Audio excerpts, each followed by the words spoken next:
नमस्कार दोस्तों। पारा शिक्षक को लेकर के एक बहुत ही बड़ी अपडेट आ रही है और जितने भी लोग होंगे इस वीडियो को अंतिम तक देखेगा। इसमें पारा शिक्षकों के लिए कि भी देखिए, सभी पारा शिक्षक के लिए नहीं है। कुछ पारा शिक्षक, आखिर कौन से पारा शिक्षक है उनके लिए, और लास्ट लास्ट में आप सबके लिए भी बातें रखूंगा।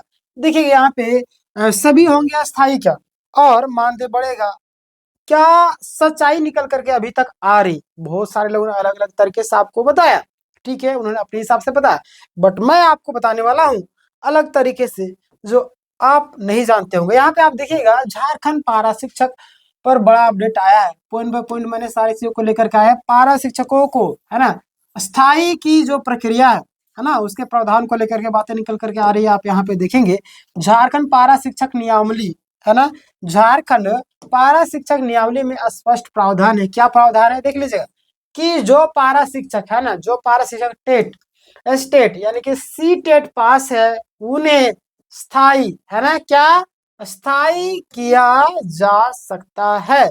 अब देखिएगा, यह प्रावधान बिहार मॉडल पर आधारित नियमावली से लिया गया। किसके तहत? बिहार मॉडल के तहत। ध्यान दीजिएगा आप लोग यहाँ पे कि आप सबके लिए महत्वपूर्ण जानकारी है, ध्यान दीजिए। और यहाँ पे सभी पारा के लिए नहीं, देखिएगा, सभी पारा शिक्षक नहीं, बल्कि केवल टेट प्लस आकलन पास करने वाले ही पात्र होंगे, है ना। ध्यान दीजिएगा आप लोग यहाँ पे। और आप यहाँ पे देखिएगा, क्या सभी पारा शिक्षक अस्थायी होंगे? तो इसका जवाब है नहीं, है ना, सभी नहीं होंगे। और केवल उम्मीद या लगातार कमेंट मैसेज करने से ऐसे कुछ भी चीजें नहीं होगा। निष्कर्ष के तौर पर अगर मैं बोलूं तो सभी का स्थायीकरण नहीं होगा, नियमावली के अनुसार चयन होगा, है ना। अब यहाँ पे बहुत सारे छात्र घबरा जाए, घबराने की आपको जरूरत नहीं है। लगातार मैं आपको बताऊंगा, घबराने की जरूरत नहीं। देखिए, टेट अनिवार्य क्यों है आपको पता है? कि माननीय सुप्रीम कोर्ट के आदेश के अनुसार सभी शिक्षकों के लिए टेट पास करना अनिवार्य है, चाहे पुरानी हो या नहीं। देखिए, टेट से भी क्या होता है ना, कि आपको एक स्किल आता, आपको एक डिग्री मिल जाता है ना, कि आप इसके लिए योग्य हो। मान लेते हैं 10th पास का एक फॉर्म निकला है, आप 10th पास के ही नहीं रहेंगे, तो क्या आप भर सकते हैं? नहीं ना। अगर कोई व्यक्ति 10th से नीचे वाला फॉर्म फिलअप करा तो आपको दुख लगेगा ना, बिल्कुल दुख लगेगा। तो इसीलिए कि यहाँ पे जो ये किया गया, तो आपका जो अनिवार्य चीजें हैं, पात्रता, वो आपका होना ही चाहिए, समझ रहे हैं ना, चाहे पुराने हो चाहे नए। आप अगर नहीं पास है तो आप थोड़ा सा मेहनत कीजिए, और अबर जो आपका मार्च में होने वाला है उसके लिए प्रिपेयर कीजिए। हमारे यहाँ पे फ्री ऑफ कॉस्ट सारे क्लास होते हैं, आप तैयारी में जुटे रहिए। ध्यान दीजिएगा, 2015-16 के बाद बहाल अधिकांश शिक्षक, है ना, पहले से टेट पास है। पुराने शिक्षकों को भी टेट पास करने का निर्देश है। पुराने शिक्षक जो भी है उन लोगों को भी पास करना अनिवार्य है। अब यहाँ पे देखिएगा तो आपको समझ में आएगा कि आकलन परीक्षा, है ना, असेसमेंट जो आपका टेस्ट है, केवल टेट पास करना ही पर्याप्त नहीं है।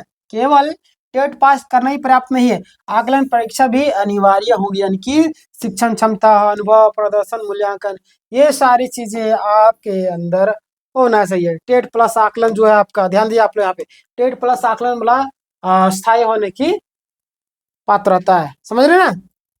अब यहाँ पे अस्थायी लिख रहे होंगे, दिखाई दे रहा होगा आपको, इसके लिए घबराने नहीं है। स्थायी मैंने लिखा है, समझ रहे हैं? आप लोग बोलेगा अस्थायी लिखा हुआ है, ऐसा कुछ नहीं, स्थायी, समझ रहे ना। चलिए, वर्तमान में पारा शिक्षक की नियुक्ति की स्थिति, पारा शिक्षक अभी भी संविदा यानी कि देखिए पर अभी नियुक्त हुए हैं। हर वर्ष अनुबंधन नवीकरण का प्रावधान है, भले ही फॉर्म भरवाया जाए, लेकिन लेकिन यहाँ पे ध्यान देगा, नियमावली में, है ना, नियमावली में आपका रेनुअल का प्रावधान मौजूद है ना, भले ही आपको फॉर्म ना भराया जाए, समझे ना, फिर भी आपका नियमावली में रेनुअल का प्रावधान मौजूद है। झारखंड सरकार और शिक्षा मंत्री का स्टैंड क्या है? झारखंड सरकार हो चाहे शिक्षा मंत्री हो, उनकी क्या बातें निकल करके आ रही है, तो आप यहाँ पे ध्यान देगा, पारा शिक्षकों को स्थायी करने और वेतनमान देने की बात कही है।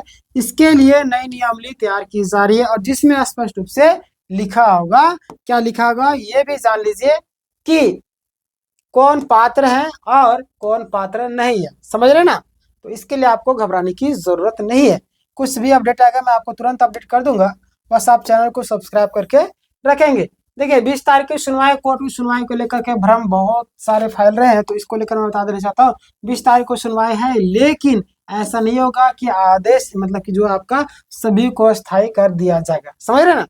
कुछ लोग जैसे कि आपको देखिए 26,001 नौकरी, 26,001 नौकरी की बात कर रहे थे, बट 26,001 की होगा कि नहीं हुआ। तो इसी तरीके से सभी का नहीं होगा, तो कुछ लोगों का होगा, कुछ लोगों को शायद निराशा भी लग सकती है, बट घबराने की जरूरत नहीं। मैं आपको अपडेट करूंगा किनको होगा किनको नहीं होगा, समझ रहे। तो कोर्ट में आपका नियमावली योग्यता सरकार नीति पर ही निर्णय मतलब कि देता है, समझ रहे। और ग्राउंड यार्ड कोर्ट कभी भी किसी को ये नहीं कहता है कि आपका होगा या नहीं होगा, समझ रहे। सहायक आचार्य बने पारा शिक्षक जो भी है, बिना पारा शिक्षक के सहायक आचार्य की नियुक्ति हो चुकी है, समझ रहे ना। उन्होंने पारा शिक्षक पद से इस्तीफा दिया है, यानी कि रिजाइन दे दिया है, इसीलिए, समझ रहे। देखिए इसमें भी कई सारे लोग सोच रहे थे कि सहायक आचार्य रद्द होगा रद्द होगा, ऐसा कुछ भी नहीं। नौकरी लग गया, अब रद्द नहीं। कई सारे स्टेट में हुए हैं, बट हमारे यहाँ पे ऐसा नहीं होगा।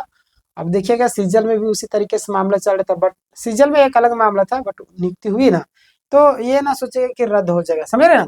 उनकी पारा शिक्षकों की सेवा समाप्त मानी जाएगी, यानी कि जो आपके सहायक आचार्य में चले गए हैं। पूरे देश की स्थिति यानी कि हर समस्या केवल झारखंड में ही नहीं, कई राज्यों में पारा संविदा शिक्षकों का मामला चल रहा है। हर राज्य में अलग अलग नियमावली और हर एक जगह पे अलग अलग चीजें हैं। देखिए अगर मैं आपको रियलिटी बताऊं ना, तो सरकार हो चाहे इनके जो सलाहकार है, ये लोग नहीं चाहते कि आपका भला हो। अगर ये चाहते तो सारी चीजें नियमावली वगैरह बना करके आपको स्थायी कर देते, बट नहीं करना चाहते, इनकी मंशा ही नहीं है, समझ रहे ना। और इनके पास फंडिंग भी शायद हमें लगता है कम हो गया, जिनके कारण छात्रों का जो स्कॉलरशिप उसको रोक के रखी थी। आप लोग को विधवा पेंशन, कभी कौन सा पेंशन, सारी पेंशन को काट कूट करके मैया समाज योजना को कंप्लीट करने में लगी हुई है सरकार, क्योंकि वोट वो इन्हीं के बदौलत जीती है, इनका मानना है, समझ रहे। परीक्षा और समय सीमा की वास्तविकता है, तो आपको सुप्रीम कोर्ट ने टेट परीक्षा की जो आपका समय अवधि आपको मैट्रिक इंटर जैसे ही खत्म होगा, मैंने आपको बताया था मार्च में होगी, और वही चीजें निकल करके सामने आ रही है, ठीक है। तो आप लोग तैयारी में जुटे रहे। अंतिम निष्कर्ष आपको एक चीज है कि पारा शिक्षक नियमावली में देखिए स्थायीकरण का प्रावधान है, लेकिन सभी के लिए नहीं, केवल टेट पास आकलन पास लोगों के लिए, समझ रहे। आगे बात करते हैं। नियमावली के अनुसार शिक्षकों के लिए सब कुछ राज्य के अंतिम निर्णय और नियमावली पर ही निर्भर करेगा, तो इसके लिए भी आपको प्रिपेयर रहना होगा। मान लेते हैं कि हताशा लगती है, तो आप तैयारी कीजिए ना, टेट कम से कम तो पास कीजिए। आपको टाइम दिया गया है, मार्च तक हो जाएगा, तो आप लगे रहिए। सिर्फ ये सोचेगा कि हमारी गलती नहीं, सरकार की गलती, ऐसा दूसरों को कोसना है, बट अपनी गलतियों को भी पहचानना है। हमें टेस्ट पास करना ही होगा, समझ रहे हैं। बाकी बात इस पूरी प्रक्रिया के विषय में आपकी क्या राय, आप कमेंट करके बता सकते हो। मिलेंगे नए किसी अपडेट के साथ में, तब तक के लिए